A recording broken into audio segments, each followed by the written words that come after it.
হরে কৃষ্ণ। চলে এলো জন্মাষ্টমী ব্রত 2024 সালে। এই জন্মাষ্টমী ব্রত কবে পালন করতে হবে এবং বাড়িতে কিভাবে পালন করবেন, কিভাবে উপবাস করবেন, এই ব্রতের সংকল্প মন্ত্র কি, আজকের এই পর্বে আমরা সংক্ষেপে সেই প্রসঙ্গে জানার চেষ্টা করব। অমর কৃষ্ণ কথার আজকের এই পর্বটি খুবই গুরুত্বপূর্ণ প্রসঙ্গ, প্রত্যেকের জানা প্রয়োজন। সকলকে স্বাগতম জানাচ্ছি আমাদের এই অমর কৃষ্ণ কথায়। আমরা চেষ্টা করি এরকমই সনাতন ধর্মের গুরুত্বপূর্ণ তথ্যগুলোকে আপনাদের সাথে উপস্থাপন করতে, শেয়ার করতে। তাই আসুন আগামী কিছুক্ষণ সময় ধৈর্য ধরে আজকের এই অমর কৃষ্ণ কথার এই গুরুত্বপূর্ণ তথ্যগুলো জেনে নেই। আশা করছি আপনাকে একটুকু হলেও এই তথ্যগুলো সমৃদ্ধ করবে। যদি ভালো লেগে থাকে অবশ্যই একটা লাইক করে কমেন্টে ভগবান শ্রীকৃষ্ণের নামটি একবার হলেও লিখে যাবার অনুরোধ জানাচ্ছি। দেখেন, এই দিনে যদি কোনো ব্যক্তি ব্রত করে, তার জন্য বলা হয়েছে যদি কোনো ব্যক্তি ব্রত করতে পারে, ভগবান শ্রীকৃষ্ণ নিজে বলেছেন সে ব্যক্তি আমার অত্যন্ত প্রিয় হয় এবং তার পূর্বজন্মের 7 জন্মের পুণ্য ধ্বংস হয়ে যায়। কিন্তু ব্রহ্মা বলেছেন যদি কোনো ব্যক্তি জন্মাষ্টমী ব্রতটি ভক্তি ভরে পালন না করে, সেক্ষেত্রে তার সে ব্যক্তির বলা হয়েছে মানুষের মাংস ভক্ষণ করলে, সবের হাতে মানে মৃত ব্যক্তির হাতে খাবার গ্রহণ করলে যে পাপ হয়ে থাকে সেই সমান পাপের ভাগী হতে হয়। কুকুরের মাংস, মানুষের মাংস, গাধার মাংস ভক্ষণ করলে যে পাপ হয় সেই পাপের ভাগী হতে হয়।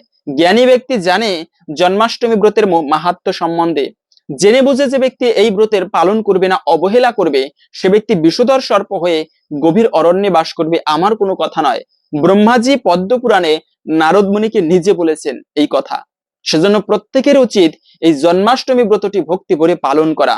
আরো বলা হয়েছে এই ব্রত পালন করলে সে ব্যক্তি নিরোগ থাকবে, শরীরে পুরানো যদি কোনো রোগ ব্যাধি থাকে তাও দূরীভূত হবে। দ্বিতীয়ত হচ্ছে শান্তি লাভ করবে। শান্তি একটা গুরুত্বপূর্ণ বিষয়, যেটি ভগবানের কাছ থেকে লাভ করা যায়। সে ব্যক্তি শান্তি লাভ করবে এবং জীবনে সমৃদ্ধি আসবে, যশ লাভ করবে, সংসারে সুখ শান্তি বজায় থাকবে। সেই ব্রতটি প্রথমে আমরা জেনে নিচ্ছি এই ব্রত কখন পালন করতে হবে। ব্রত পালন করতে হবে মূলত অষ্টমী তিথি শুরু হচ্ছে আগামী 26শে আগস্ট সোমবার ভোরবেলা 3টা 39 মিনিট থেকে এবং থাকবে মূলত 27শে আগস্ট মঙ্গলবার 2টা 19 মিনিট পর্যন্ত। এই সময়টুকুর মধ্যে এই অষ্টমী তিথি থাকবে। সেজন্য উদয়া তিথি মেনে এই ব্রত পালন করতে হবে আগামী 26শে আগস্ট সোমবার। যদিও প্রতি বছর হচ্ছে পরের দিনে পরে, কিন্তু এবছরে গোস্বামী মতে এবং স্মার্ত মতে নিঃসন্দেহে আপনারা 26শে আগস্ট সোমবার ব্রত পালন করতে পারেন। এবং অনেকে প্রশ্ন করতে পারেন এটি মানে সপ্তমী বৃদ্ধা উপবাস হচ্ছে কিনা। না, এই জন্মাষ্টমীটা এই দিনে উপবাস করলে সপ্তমী বিদ্যা হচ্ছে না।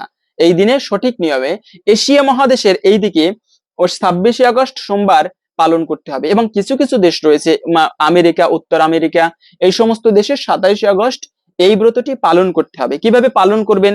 যেরকম একাদশী ব্রত করি আমরা, যে উপবাসের মানে ব্রতের আগের দিনে আমিষ খাবার ভক্ষণ করি না, সংযম পালন করি, নিরামিষ খাবার গ্রহণ করি, ওইভাবে খাবার গ্রহণ করে রাত্র 11টার আগে খাবার খেয়ে দাঁত ব্রাশ করে নেবেন। এবং না হলে কি হয় যে ব্রতের দিনে যদি অনেকে দাঁত ব্রাশ করতে গেলে রক্ত বের হয়, সেক্ষেত্রে ব্রতে দোষ লাগে। তাই আগের দিনে খাবার খেয়ে নেবেন। এভাবে আপনারা পরের দিনে গিয়ে আপনারা খুব ভোরে ভোরে ঘুম থেকে উঠবেন। এই জন্মাষ্টমী ব্রতের দিনে সারাদিনটি ভক্ত সঙ্গে কাটাবেন, সকাল বেলায় ঠাকুর পুজো দিবেন। কিন্তু ভগবান কৃষ্ণের যে মূল পুজো সেটি কখন করতে হবে আমরা খুবই ভিডিও সংক্ষিপ্ত করব। সেই সংক্ষেপের মধ্যে বলে দিচ্ছি, অবশ্যই আপনারা মূল পুজো করতে হবে ভগবান শ্রীকৃষ্ণ আবির্ভূত যখন হয়েছিলেন, অজনী সম্ভূতা যাকে অজ বলা হয়েছে। ভগবান শ্রীকৃষ্ণের কখনো জন্ম হয় না, তিনি ভগবান।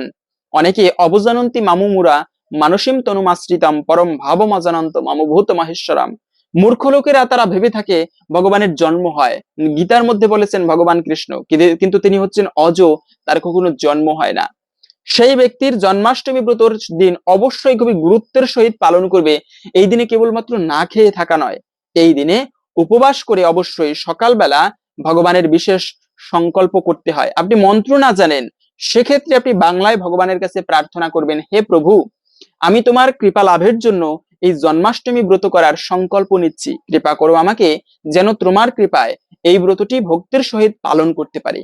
এভাবে আপনারা নিজের মনের আরতির সহিত প্রার্থনা করে একটা পুষ্প ভগবানের চরণে অর্পণ করে নিতে হয়।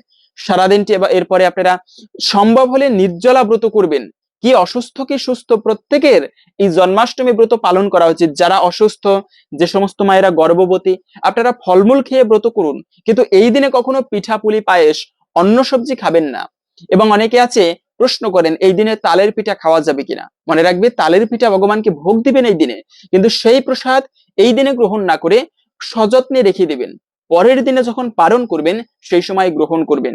ভগবানের বিশেষ কৃপা লাভ হয় এতে। এবং এভাবে আপনারা সারাদিনটি অতিবাহিত করবেন। রাত্রিকালে 12টার সময় বাড়িতে সংক্ষেপে অভিষেক করবেন, মানে পঞ্চামৃত দিয়ে দধি দুগ্ধ ঘৃত মধু এবং চিনির জল, মিষ্ট জল দিয়ে ভগবানকে স্নান করাতে হয়। এভাবে করে স্নান করিয়ে ভালোভাবে মুছে, মানে ভগবানের গা মুছে দিতে হয়। তারপরে ভগবানকে সুন্দর ফল প্রসাদ বিভিন্ন প্রকার, বৃন্দাবনে এই দিনে অনেক প্রকার খাদ্যের প্রস্তুত করা হয়। তো বাড়িতে কিছু না পারলেও সংক্ষেপে ভগবানকে লাড্ডু ভোগ দিতে পারেন, পায়েস ভোগ করতে পারেন, খিচুড়ি ভোগ করতে পারেন, এগুলো ভগবানকে ভোগ দিতে হয়। এই রাত্র 12টার পরে গিয়ে আপনারা অনুকল্প প্রসাদ পেতে পারেন, ফলমূলাদি গ্রহণ করতে পারেন। তবে সেই লাড্ডু ভোগ, পিঠা পুলি পায়েস এগুলো ওই সময় গ্রহণ করা যাবে না, পরের দিনে সূর্যোদয়ের পরে পারণের সময় গ্রহণ করবেন। পারণ কিভাবে করবেন? সেই প্রসাদ দিয়ে আপনারা ভগবানের কাছে প্রার্থনা করে পারণ করতে হয়। পারণের আলাদা কোনো মন্ত্র নেই, তবে এভাবে ভগবানের কাছে প্রার্থনা করে ভগবানের নাম স্মরণ করে তারপরে পারণ করে নিতে হয়। এবং অবশ্যই এই দিনে আপনারা কৃষ্ণের প্রণাম মন্ত্রটি জেনে নিতে হয়। যদি কৃষ্ণের প্রণাম মন্ত্র নাও জানেন, সকালবেলা উঠে ভগবানকে একটা প্রণাম করতে হয়, হে কৃষ্ণ করুণা সিন্ধু দীনবন্ধু জগৎ পথে গোপেশ গোপিকাকান্ত রাধাকান্ত নমস্তুতে।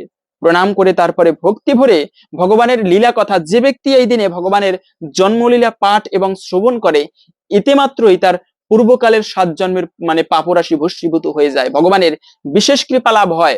এই দিনে আপনি অবশ্যই অভিষেকে অংশগ্রহণ করবেন এবং কৃষ্ণের মানে জন্মলীলা বা আবির্ভাব লীলাটি শ্রবণ করবেন। এতে অনেকাংশেই এই ব্রতের ফল লাভ করতে পারবেন। হরে কৃষ্ণ। আশা করছি আজকের এই গুরুত্বপূর্ণ তথ্যগুলো জেনে আপনি একটুকু হলেও মানে সমৃদ্ধ হয়েছেন অমর কৃষ্ণ কথার আজকের এ পর্বটি ভালো লাগলে অবশ্যই একটা লাইক করে কমেন্টে ভগবান শ্রীকৃষ্ণের নামটি একবার হলেও লিখে যাবার অনুরোধ জানাচ্ছি। ভগবানের কৃপায় সকলের জীবনে মঙ্গল হোক এই কামনা করে আজকের ভিডিওটি এখানে সমাপ্ত করছি। হরে কৃষ্ণ।